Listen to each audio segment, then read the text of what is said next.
The Los Angeles Rams entering week 6 with a 3-2 record, coming off of an unfortunate situation that we had to sit in the loss that was against the 49ers for an extra few days in there. But time to, or a chance to turn it around this week as an opportunity on the 1-4 Baltimore Ravens. Their defense of the Baltimore Ravens definitely looking a little bit rough right now. An opportunity to take advantage as the Ravens dealing with injuries. But you know what? The 49ers are dealing with injuries too, dude, and that doesn't guarantee anything at all, especially in this NFL. It's a week-by-week thing. They talked about it on Between the Horns of, like you beat the Texans and the Texans absolutely destroyed the Ravens. So in theory, you should be able to do the same thing. But hey, it's week to week in this league. There's absolutely no guarantees of anything. This is Tuna and the Sheriff. I am the Sheriff, Sheriff Joe Bags. Tuna is doing a quick computer reset here, so he will be in shortly. So we'll get his thoughts on the Rams' chances really to bring this back around, get some better action going as far as like just a flip around, man. That taste, the taste that is in our mouth right now after that Niners game, I just think is a little lame. I mean, I gotta say this though. I think that overall that game, I think that Rams fans are a little too down on us based on that game. I think that those first 2 drives out of the Niners really set us up to be not in a cool spot, and then we were fine the rest of the game. I think outside of a couple of bad plays out there, some major mistakes. But again, this is Baltimore Ravens week. I'm trying to pull up their depth chart here and try to also take a peek at some injuries because injuries big news right now for the Baltimore Ravens. So let's see if I can find that list. Obviously, we'll be missing the Friday updates that have not happened yet, but let's see if I can find from yesterday's reports for the Rams as well as the Ravens. So for the Rams, yesterday we had Colby Parkinson limited, Kinchin's back full, Landman was limited yesterday. Spates did not participate. He is expected not to play in this game. Havenstein also did not participate in practice on Thursday. So hopefully we can get him back. But the big news on the Ravens injury reports, I mean, it's absolute chaos in here, man. For more info on this, for more we're here. Tuna that is about to go over 9,000 on this. Technical difficulties. I hate audio problems, but we're here. Yes, yeah. Our audio was about like the Ravens injury reserve report. Yeah, that's a deep list. Is that deeper than the Niners one last week? Ooh, let's do some research here. Let's put on your investigative hat, folks. Yeah. Private Eye Joe's diving in. Yeah. I am Detective Joe Bags right now. Ooh, detecting all the Joes and all the bags. Whoa. So ready for that. I have been paying attention to the quarterback position. I know Cooper Rush started last week. I have some fans. I like the peruse other people's social medias. I like to peruse the subreddits of some of these fan groups, and some are calling for Tyler Huntley. I'd be more worried about Tyler Huntley than I would be Cooper Rush, in my opinion, if that does play out that way. Yeah, I agree. Also, 14 members of the Ravens on the injury report this week, 12 for the Niners last week. So this is worse. And also, I think it's like their top. I want to say it was the Herd that said it. Maybe I'm misunderstanding the comment, but he said that their top 7 paid players were out last week. It's like you can't win like that, man. Like if all the guys you're paying money to play football for you are not playing, then you just got everybody else on the roster. You know what I mean? Because like you realistically 7 dudes, your top 7 players, those are the guys. Like that's about the number of guys you're paying big money to, and everybody else you have to fill out your roster with. So that's pretty much everybody, man. So got some speaking of these injuries, I've come across some good stuff. I've got new graphics for you. This is a surprise for you too, Joe. I got new graphics, and we got some memes. We got some updates for this game. So whenever you're ready, I know we're doing preview. Hold on. Just tell me what you want. You want graphics or you want fun stuff? What do you want first? Let's do fun stuff first. All right. I'm a All right. dessert All right. first kind of guy. Bring this up. Bring this up. This is the feeling of some Pick me, Ravens fans honestly. waking up Sunday morning in the Ravens jersey, knowing damn well we're about to lose 60-13 to the Rams, putting on some clown makeup. That's brutal, man. I can confirm this. One of my best friends, shout out to Malik. He is a Ravens fan through and through. And Yeah. we texted about it. He's like, dog, you have no idea how many points we're giving up. Like, we are down bad right now. Like, it is not looking good. I know I got the next one here. I got comes down to Zach Orr. They're already asking about, hey, are you worried about your job security? Because they are giving I'm going to show you that. No, this makes sense. When I show you the defensive graphic of the numbers through 5 games, I did not realize. I don't know how it's not being talked about more, how Yeah. rough their defense is. Bad.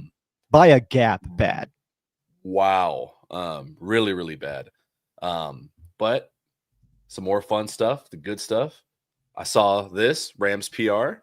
Poona Ford, big free agent acquisition. He was meant to help stop the run. Rams have stopped the run. How do you feel about Poona Ford, Joe Bags? I'm absolutely loving the addition of Poona Ford, man. Obviously, nothing bad to say.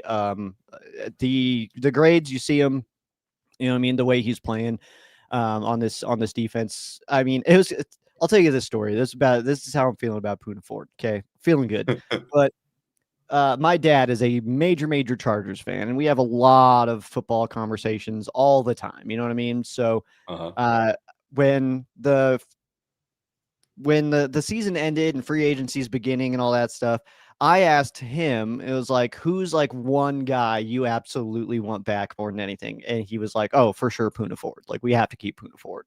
and then like a week later, he signs with the Rams, and it was like, hell yeah, dude. And then so I sent him, I literally screenshotted this tweet yesterday and sent it over to him. And I was like, yeah, it's working out for us, dude. And he's like, yeah, I'm glad that you're happy with him. It's like, yeah, dude, it's such a massive addition. And I think that everybody's kind of talking about that this week. I tend to watch a lot of other game previews once mine's done, to kind of see the things that I said and how much of that's being echoed. And it turns out a lot of people are saying that, everybody's talking about the Landman addition for the Rams run defense, but Poona Ford might be the bigger impact when it comes to the Rams run defense. So yeah, here for it, man. Big number 95 in the middle, man. Stuffing it up. Love it.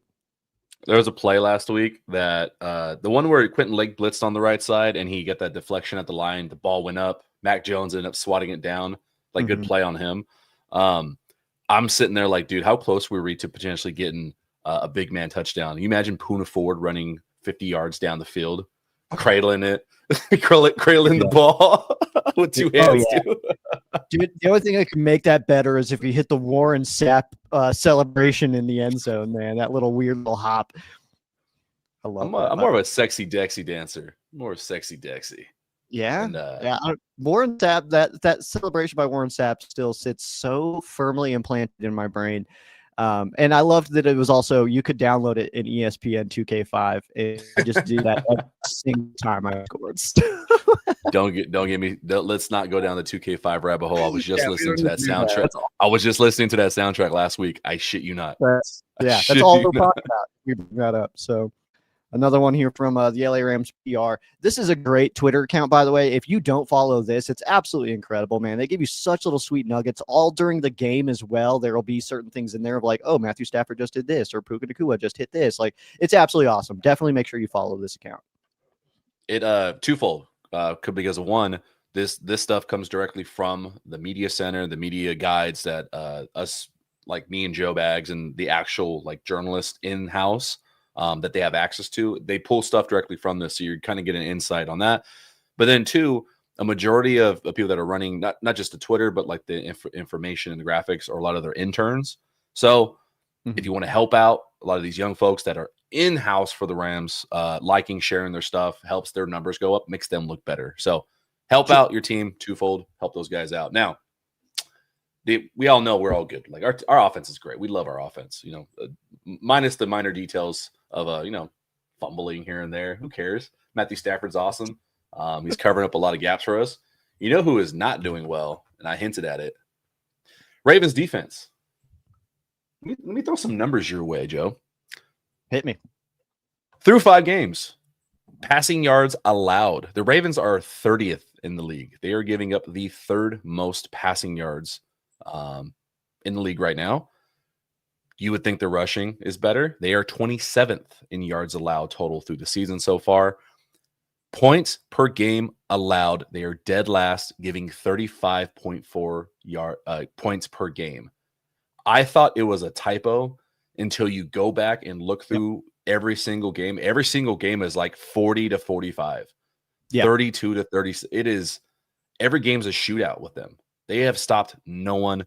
They only have 6 sacks through 5 games, only 2 takeaways. They have given up a league high 13 pass touchdowns through 5 games. This is why DC Orr is being questioned about his job security. Yeah. Well, your thoughts? My thoughts are fairly simple when it comes to this this Ravens defense right now. Is it like, I mean, they have zero passion. They're not playing with any fire at all. Watching anything like, and you're right that I'm trying to find the numbers here of the rest of the league, because it's like the next team on points allowed on average it's like 31, which is like also 30, 31. Yeah. And there's a few of them that are right in there, and that's also crazy. Like, I mean, let me pull up my my notes here and see where the Rams are giving up 21.4. So just to give you the difference there, but only 2 takeaways, 1 fumble. What's that? Right above average. I think average is like 20.5 or something like that. Yeah, well, we are tied for 13th league, so we're right around the middle. Just a little bit. Okay, cool.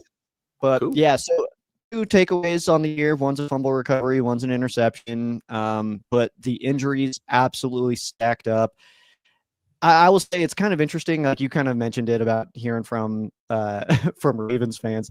This is the first week, I think, in my entire history, in season 10 of Ram Showcase, my first week of doing this, where every opposing fan that I have interacted with has just been like, yeah, you guys are going to destroy us. Like, you guys, they're like, not even like, hey, you never know, man. You guys lost to a beat up Niners team. It's like, no, this is bad. We suck. Like, I've never seen it before, man. It's kind of crazy. It's brutal. It's the injuries. And then, I think the Rams are very fortunate, because what you don't want is to come off to be the first opponent against a team that, hey, they just fired their DC, and then now you got to play them, because historically it always goes bad for the opponent. Like, the team is motivated, there's a new spark, and they end up blowing out some team. You can go back any season, head coach, major coordinator, it always happens. So I'm glad they've got Orr there. I want to be very hesitant because of what happened last week, so I'm going to stay that way. Mm-hmm. You got to prove it to me. I said this a few weeks ago before the Titans game, and even though that Titans score kind of looked better than I think the game really looked at the eye test, this is a game that the Rams actually got to prove to me that you can blow out a team. Like, this team is down bad. It's right there for you. You got to go win by 20. You got to make up for last week. I don't know how you feel about that, but I still kind of feel the same way. I need you to blow someone out for once. I tend to agree. It's one of those where this is, if you are able to blow out a team, this is the one you do it to. You know what I mean? Like, there is, by all indications, no way that the Ravens can stop the Rams offense this week. And so let's not beat ourselves this week, and the Rams seem to be the team that is most well equipped just to play in a 1-score game, no matter who the opponent is. It just seems like that's what we do. But in a game like this, where you have a Baltimore Ravens team, which is not a division game last week against the Texans. I know it's conference, but not a division game.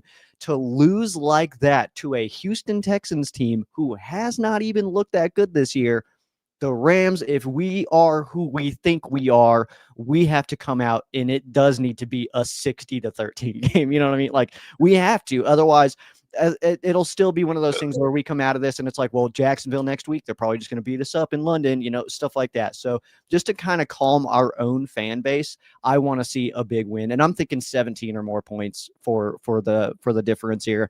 I think it needs to be that. Otherwise, it's like, well, what's going on still? Are we okay? Are the Ravens turning it around? Are we not as good as we thought we were? And that's also a lot of thoughts that I had last year at about this same time of the season is like, well, maybe we're not as good as I thought we were. And then we clicked it on. Yep. And so I still feel like that's going to happen with this Rams team, that we're going to click and then start really being able to roll. Baltimore Ravens do not present a massive hurdle for that, considering the injuries. And I know we want to talk about, like we have comments in here too from Roger talking about, it's like, hope this isn't the week that the Ravens figure out their problems, man. But I don't think so, because I mean, with looking at this injury report here, I just don't see how this is the week that they could start flipping it. Bye week next week, and maybe they start to get healthy, but this is not it, I don't think. Defensively, I don't think so. I think when it's through 5 games and it's this loud towards the DC, I think the pressure gets amped up. Mm-hmm. It's not like it's been like, oh, hey, they had a bad 2-game spurt. Like we've seen bad spurts like with Shula when he was starting out, but it wasn't like this. It was just like, oh, dude, you're almost right there. Like you can't figure it out, but it's right there. This isn't right there. This is, you haven't gotten out of the gates yet. Mm-hmm. This is brutal. Yeah, I don't think they can turn around defensively on a switch like that. Offensively, though, I tend to think, based on our situation with the pass coverage, and I went indefinite with the all 22, I think that is the weakest point of the defense right now. And despite their numbers last week, I can see Cooper Rush still toss him for 2 touchdowns. Derrick Henry is Derrick Henry. Can you really keep him under 40 yards 2 games in a row? Rams run defense could. It's very good. We're just talking about Poona Ford. But Derrick Henry damn near weighs as much as Poona Ford. It's going to take like all hands on deck to bring Henry down. He's still a load. I don't know how you feel about their offense, but I don't see them 2 weeks in a row just not scoring points. So I still think they'll put up like 20. I think it's really on the Rams offense. Like, hey, we're sitting here hitting the gas on Matthew Stafford for MVP. I know you've been going hard on it. Puka Nacua for Offensive Player of the Year. You got to show it. Like, it's cool to have 10 catches and 90 yards and a touchdown, but can you accelerate? Can you score 3 touchdowns as a wide receiver? Can you toss 5 touchdowns as Matthew Stafford and really put a team away? That's my feeling on it. Well, I mean, you have a Ravens team here, which, they're in a situation where it does kind of feel like going into this week, it's like, just don't die yet. You know what I mean? Like, it's like probably not expecting to win this game based on the fan base and all that stuff. I mean, I don't know what the conversations are in their meeting rooms and stuff like that. Probably, saying the same things that you would expect, which would be along the lines of like, hey, no one expects you to win this game. Just go out there, play your game, stuff like that. Same normal coach things that happen when you're, getting smoked and a good team's coming in to play against you. But mm-hmm. I think that that overall it's a survive and get through this game so that you can get into your bye week. And that's kind of just the vibe that I'm getting from the Baltimore Ravens, and that I think could ultimately lead to a fairly boring game when the Rams are, I feel like, probably just trying to be a little bit more efficient this week on both sides of the ball, where the Ravens probably try to just get out of this game. So like, yeah, we feel good that we should be able to put up as many points as we want to, is kind of what it feels like, the Ravens. But I think it's also extremely realistic. We see like a 17-3 game, just because the Rams want to maybe just come in and just try to be efficient, Yeah, I also forgot. I think it was like a very, very high probability for rain, which I'm all for. Hey, you got 3 running backs, man. Pound the rock. I'm actually cool with that. Disregard what I just said a minute ago about the passing yards, this and that. I know Puka Nacua can do anything in the rain. He showed that last time they played in Baltimore. Yep. I want to see 30 carries. Let's see what you can do with 30 carries. Give 20 to Kyron. Give like 5 to Corum and give 5 to Jarquez Hunter. Like, just change of pace. Keep him fresh. 30 plus carries. That's really what I want if it is going to rain. Get out of this healthy. Keep Matthew Stafford healthy. I don't care if he throws for 5 yards. Get him out of there healthy, please. Absolutely. Yeah, we're looking at about game time. We're looking at about 50% precipitation, 8-mile-an-hour winds, about low 60s. So, yeah, pretty similar. Very reminiscent of our last matchup there, where Puka had that crazy catch, man. That one that like almost looked like it was going to cup, and then Puka comes in and just kind of scoops it out of there. That was awesome, man. So yeah, I mean, it could certainly be a rush heavy day. There's a few things specifically that I'm looking for in this matchup, which would be like specifically, I'm looking for the balance of run and pass and kind of what we're doing there. I'm looking for defense. If McVayism. Yeah, exactly, man. And then I'm looking for if we're like gonna be damn near exclusively cover 3 against a backup quarterback who can just pick us apart again, or also I'm looking for blocking on extra points and field goals. I think that is such a critical thing right now that if we don't get that fixed, like we have a legitimate problem, because it's not Cardi. That's the problem too. It's like it's not Cardi that's having the issue. Nobody would be able to get these kicks off. There's when the opponent's breaking through 3-4 dudes through the line immediately. How can you blame the kicker? I don't understand. People are like, we need a new kicker. Like, well, he can get blocked. Who cares? Like, it doesn't make sense. So it's weird that that's such a focus right now going into week 6, but it is, and we definitely need. I'm certainly watching up front when we are kicking footballs. I think what he doesn't want, what McVay's like, if you heard his quotes, he's talking about how it's everything. He's doing his best to spread blame around, which is fair because it seems true. But I think this is a little bit on Blackburn. You're constantly rotating guys in. Like the rotation at guard hasn't impacted the offense as much as it has impacted the PAT and the field goal operation as much. One thing that people are disregarding is they had Avila in there after he was out. He was a healthy scratch on offense, but they threw him in there. Dude, that stuff matters. You're out of rhythm. You're out of flux. So we'll see. Like, you can't have this many blocks and be good. Like, dude, this kills you at any level. Like, this is high school level type stuff that we're dealing with here. What I want to hear from you, I know we got about 5-6 minutes left.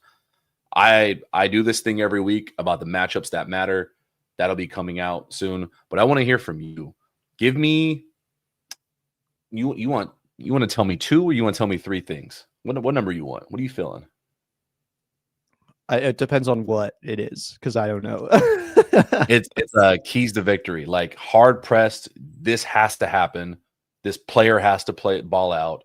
Do you think you got 2 or 3 in you? What do you want to? I can do either 3 total or 2 offense and defense. Give me 2. Give me offense and defense. I want to hear from Sheriff Joe Bags. This matchup that they're supposed to blow this team out. What are the 2 things that have to happen for this game? Yeah, I think that first and foremost, not get got by the fact that you're playing against a terrible pass defense. I think that as long as Matthew Stafford is on, Matthew Stafford's good to go, and Puka can carve it up. Then I think you're good. If the passing game is at least mildly on, I think you're good to go. My other key after that on offense would be turnovers. Limit your turnovers. If you don't have any, you feel really good about playing a beat-up 1-4 Baltimore Ravens team if you keep the football. In worst case scenario, you're punting it to them and ruining their field position. On defense, I would say that no matter who the quarterback is going to be, whether that's going to be Snoop or it's going to be Cooper, I kind of tend to think it's going to be Cooper based on just what I'm seeing. But pressure him, make sure that he's not just sitting back there in a beautiful pocket, able to pick apart your secondary, which has shown the ability to be picked apart. So obviously pressure, getting in there as quick as you can is going to be very critical. We have the guys to do it, so let's just go ahead and show it. And then kind of in the same vein would be your secondary, just not getting pulled out of position. There was so many plays. I know you talked about it on your all 22. You had some really good examples of plays where it just like some guy just takes, rough angle on this play, or this play here. This player comes across here, so somebody takes this step here and then leaves somebody wide open that way, so that kind of stuff there, just I guess more discipline in the zones in the secondary, and then making sure that you're getting pressure on the quarterback, making him make a quick decision, so those accurately placed zones in your secondary are in a better position to maybe get some turnovers.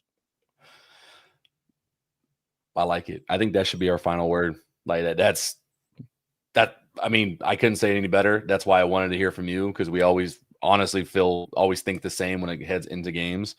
That's my biggest takeaway is the secondary, man. Mhm. I know everyone's clamoring for another DB. I do feel they need to bring in another corner just for competition's sake. But I think the problem is amplified by, well, for whatever reason, their rules and zone coverage has not been very strong. Even the safeties and linebackers were struggling at times last week in cover 3. So I don't know. Maybe the answer is just run more man. Maybe it's Chris Shula. You need to be more of an asshole to the defense and get him in check. I don't know what it is, but I really hope they figure it out, man. I don't want to see a stat line where Cooper Rush has like 300 yards like Mac Jones did. Honestly, I think it would just creativity in the pressure. I think is really what we lacked last week. I would say. And yeah, just like, I mean, those plays where, you got 8 guys coming up to the line and then some of them back out, and sometimes it's Kobe Turner, like I want to see that kind of stuff this week. And just kind of see what we can pull off. So yeah, coward, put Kobe Turner in the flat. Stop being lame. Put him out there. Put Poona Ford in zone coverage. Have him drop. Jared versus deep safety. We need. I want to see Cam Kinchins in a 3-point stance. Look, if we're watching the Rams have Jared Verse drop 10 yards to cover like the middle of the field on cover 2, because it might. You know how he blitzes up the middle? There's a reality where they have him fake and drop like 8 yards. Like, God, we're in trouble. Yeah, man. I'll leave it on this because I do got to go to work here, and then go to a concert tonight. Judas Priest is in town. Yeah. But I'll leave it on this, man. So last week we did see a very unfortunate situation where Christian McCaffrey was able to score a touchdown because he was covered by Troy Reeder. And I'm not sure if that's going to be the case this week. I don't know, with Omar Speights being a little bit banged up.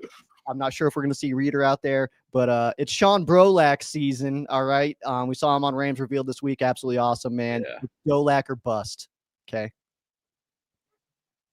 Reeder's going to start. Dolak's going to play like 30% snaps. I'm calling it right now. I know. I'm calling it right now. Still, you already know what it is. You know what it is. Troy Reeder, the best player on the Rams roster. Let's go. Let's close out this way. Let's name off our favorite Troy Reeder moments. Go.